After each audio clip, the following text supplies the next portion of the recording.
Fiangonana Kristy Ambasy Madagasikara dia faly miarabanao indray amin'ity alatsinainy faraiky amin'ny 30 volana martsa ity ary manonona ny fiadanan'ny tompo ho an'ny tsirairay avy. Androany indray tsika dia andre ny tenin'Andriamanitra amin'ny alalan'ny rapsodian'ny fahamarinana izay mitondra ny lohateny hoe mitondra fiainana ny teninao. Hitantsika eo amin'ny Genesis 1:7 mivaky toy izao amin'ny anaran'i Jesosy. Ary Andriamanitra nanao hoe misia ny mazava dia nisy mazava. Isaky ny teny ianao dia mivoaka avy amin'ny teninao ny fiainana, mitondra fiainana ny teninao. Izany no antony tsy tokony hitenenanao teny manindrahindra olona sy fasairanana atrehanao. Ambarao ny fandresenao. Aoka ny teny ho tenenina tokony ho tenenina no ambavanao.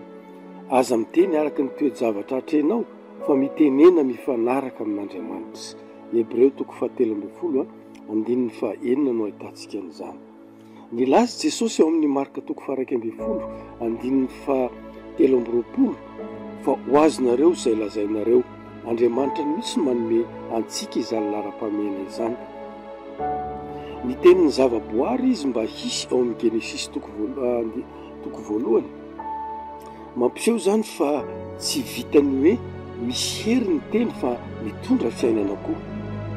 Afaka ny hoazonao izay nolazain'i Jesosy ao amin'ny Jaona 4:9 andininy 7:20 hoe ny teny izay nolazaiko taminareo dia fanahy sy fiainana. Tsaroa fa tahaka azy isika eto amin'izao tontolo izao. Amin'ny Jaona 4:7 koa tahaka azy ny teny lazainao dia fanahy sy fiainana. Halleloja. Ny zavatra rehetra eo amin'ny fiainana dia efa namboarin'Andriamanitra hamaly ny teny satria teny no namoronana azy rehetra.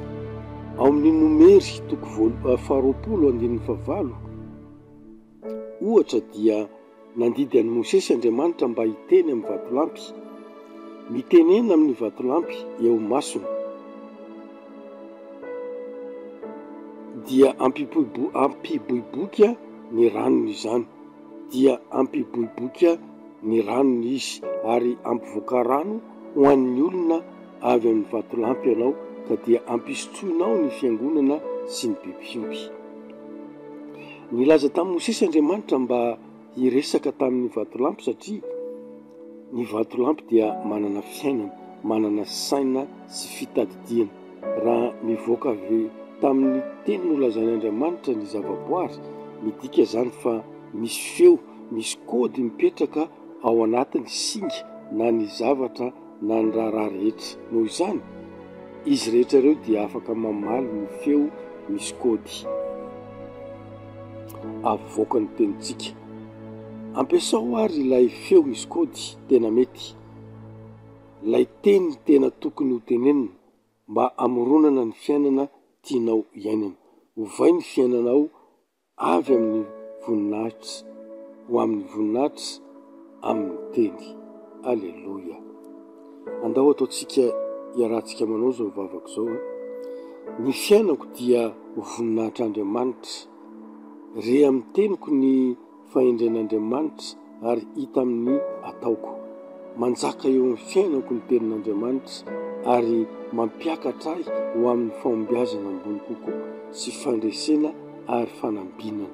Mandeha amin'ny fahasalaman'Andriamanitra aho ary mitoetra amin'ny fiadanana sy ny filaminana lalandava amin'ny anaran'i Jesosy.